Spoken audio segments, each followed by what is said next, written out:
So when you go to a dinner party, just like that casually you throw around, you know the galaxy Z67? It is, you know how many light years? This many light years. Who the hell cares? Because we don't even know in our experience what is a light year. It is only a mathematical calculation. It is not really anybody's experience. There is no human being on this planet, past or present, who's ever experienced a light year. There's no such thing. It is only a mathematic calculation to somehow come to terms with the immeasurable dimensions of the existence. We try to somehow quantify it so that it comes into our understanding, but nothing comes into our understanding. If they had made stupid conclusions, there would be one more religion. Science is confounded today. The top physicists in the world are saying, we not only do not know, we know we will never know. This is a good sign, because this means your intelligence will remain on an explorative mode all the time, on an active mode, not in a sleep mode. So when the top scientists declare we will not know, it is not a hopeless situation.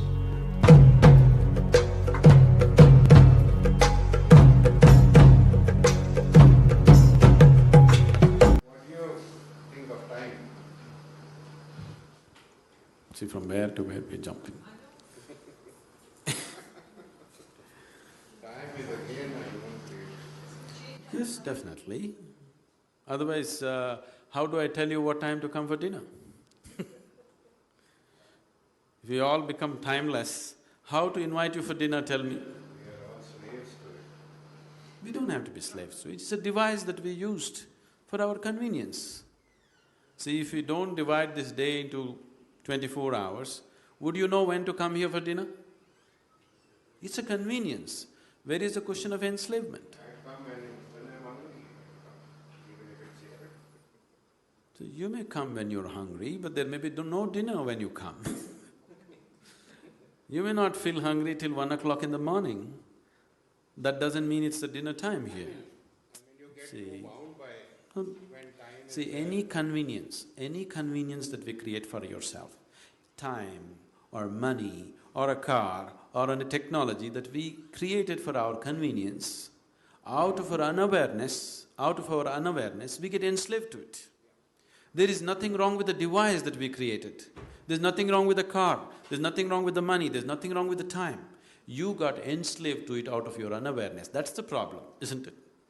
Time is not the problem, money is not the problem, car is not the problem, any other technology is not the problem. You got enslaved to it, that is the problem. Enslavement happened because you're unaware. So your unawareness is the problem. So how to become aware? What is this awareness? Awareness is in many different levels. What you are aware of is all that exists for you. This must be understood. Right now you're sitting here, don't turn back and see. Right now there is a huge dinosaur standing behind you. You are not aware of it. Does it exist for you? No. So it doesn't matter, such a huge animal is standing there, you are not aware of it, so it doesn't exist for you. So only what you are aware of exists for you. Right now your awareness is limited to small aspect of your life. Whole aspect of spirituality means to become aware of everything that you are, so that before you go, you know life, you experience life in its totality, to live totally. To live and to live totally, that's spirituality, so that you know life in all dimensions. You don't go just knowing a little part of your life, you want to know all of it. So if you want to know all of it, how? If we have to use an analogy, let's say we turn down the voltage for the lights. Now let's say just one light is there, it just lights up only that much. Only that much we see. If you turn up the voltage, suddenly you're able to see much more, because the light has spread. So awareness is just like this. Right now your energies, your body, your emotion, your mind, everything is functioning at certain limited voltage.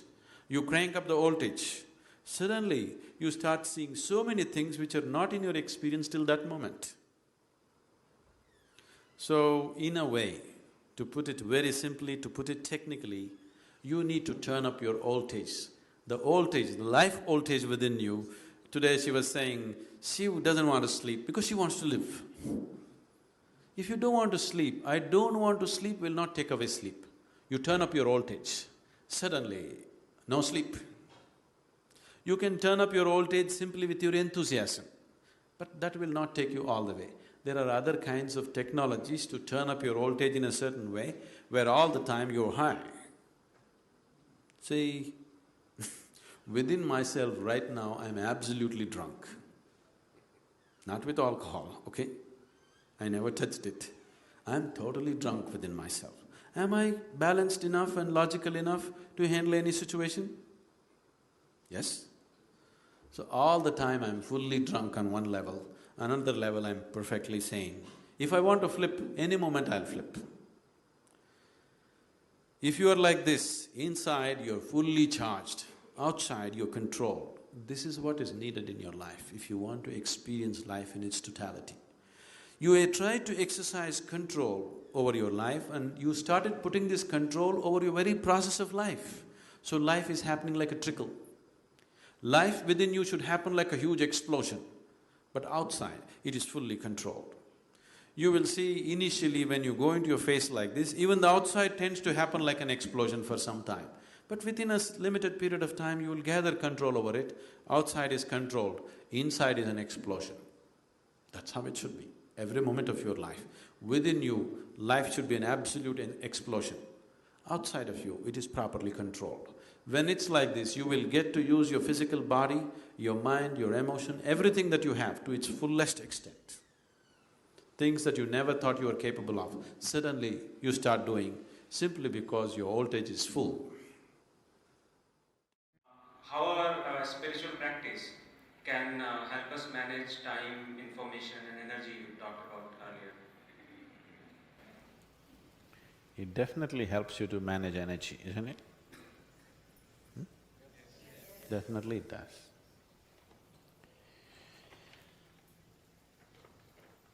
Information, to manage your information properly or not to succumb to the tendencies caused by the information, of the past information, energy is a very important part. The old rut has formed. If you want to get out of it, you need some energy. If you don't have enough power, you can't get out of it. It will take you in the same rut. So if you generate sufficient energy, you can also handle the tendencies caused by the old information. The karma can be broken only if you have the needed energy. So these two things, it definitely serves. Above all, once your energies are in a certain way, what somebody does in 24 hours, you may do it in 6 hours. Or what you do in 24 hours, somebody may do it in 3 days, which is a fact for us. So all three things are being managed in a certain way. But specifically about time, if we want to have a grasp of time, then we would need a sadhana which is of a different nature. If you want to have mastery over time, there's a completely different kind of sadhana. This gives you some, but mainly it's focused towards handling the karmic information and the energy. If one wants to have mastery over time, it needs a different approach. If you have to go that way, either you must have an enormous understanding of various aspects of life, it'll become extremely scientific, or you must be simply willing to listen. If you have either one of these qualities, it's possible. The first one that I said, an enormous understanding, that will not happen in a short time. That cannot happen in a short time. It takes a lot of… It takes a lot. It would take lifetimes for people to understand how it actually happens. What is time? I know science has some explanations for time. It's fine, they've taken a few steps, but it's nowhere near the ultimate reality of what is time. So, I would say, going into that such sadhana right now limits itself to only those people who will simply listen. If I tell them, jump into your well, they will jump. Not an open well, tube well. Yes. If I say jump into your tube well, they will squeeze themselves and go into the tube well. If they are like that, we can do kala-related sadhana. You've heard of Kirtimukha? Every temple is adorned with the image of Kirtimukha. When Shiva said simply, you eat yourself up. He said, I'm hungry. He said, you eat yourself up. He said…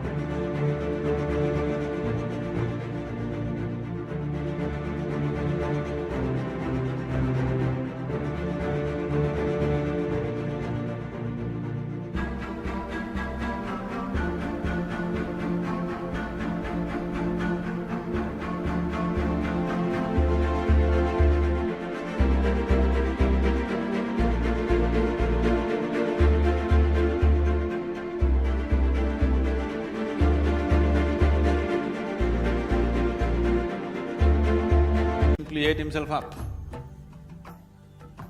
Only his face, mouth and hands were left. Everything else he ate himself up. So, Shiva said, you are a glorious face. You are above all gods. So, every temple has the face of Kirtimukha, where hands are into the mouth, everything, the body is gone, he ate it up. His own body, he ate it up, because Shiva said so. No reason, no sense, but simply ate it up. So he rose above all gods. What is being said is that he rose above time and space and everything. He is above gods means he is risen beyond all these dimensions. Because even gods are subject to some of these realities.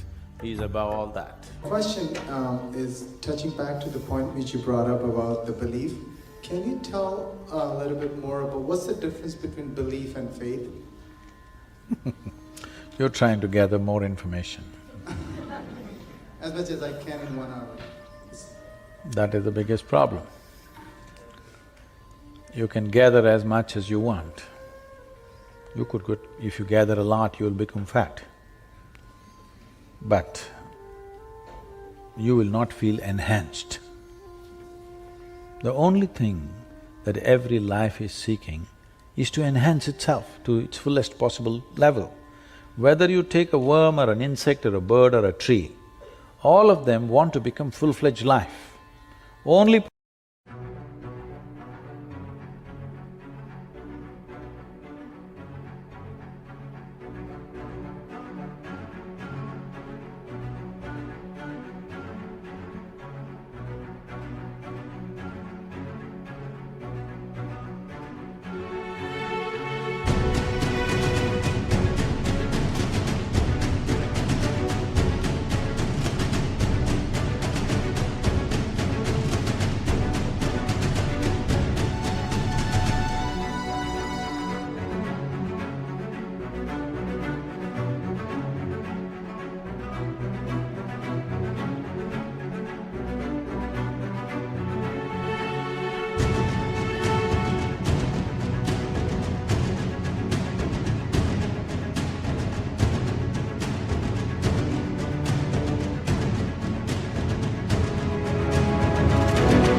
problem is, we know what is a full-fledged worm, we know what is a full-fledged insect, we know what is a full-fledged tree, but we don't know what is a full-fledged human being.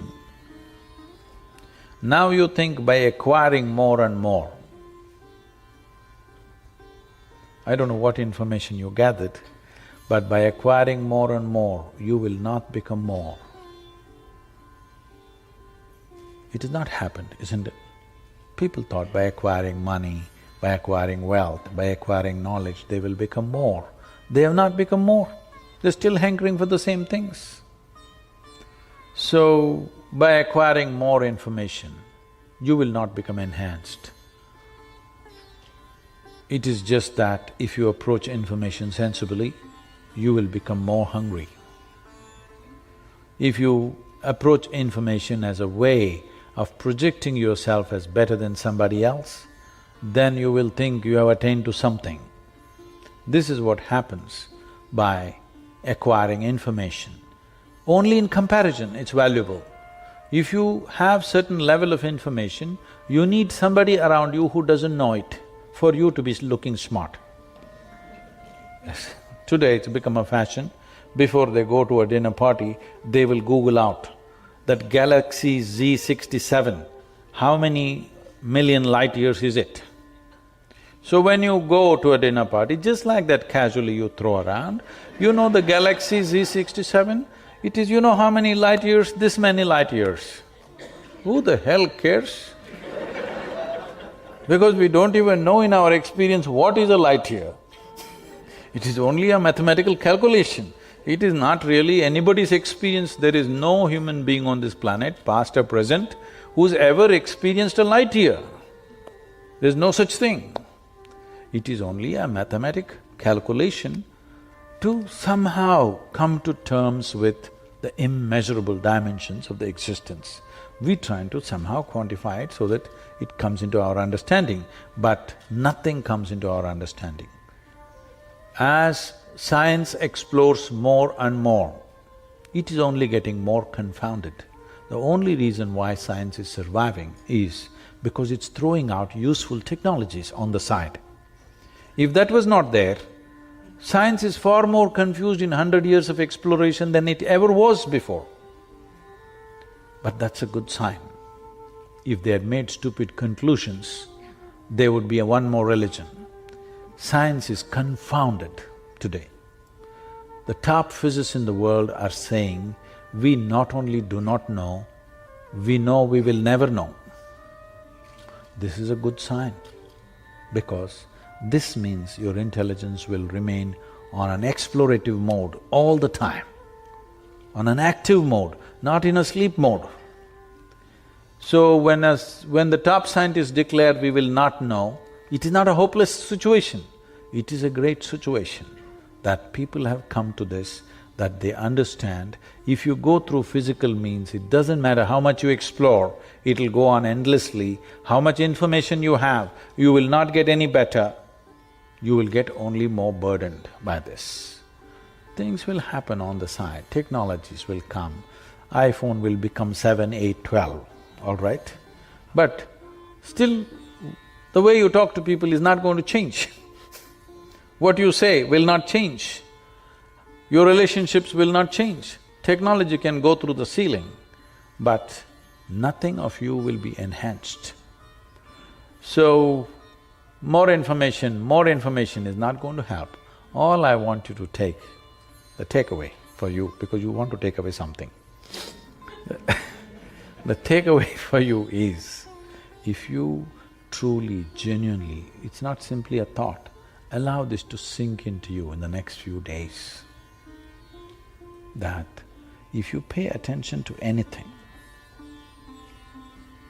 a leaf, a flower, water, people, dog, animals, anything, if you pay enough attention to anything around you, even the closest people around you, if you pay enough attention to them, you will see you don't know a damn thing about anything.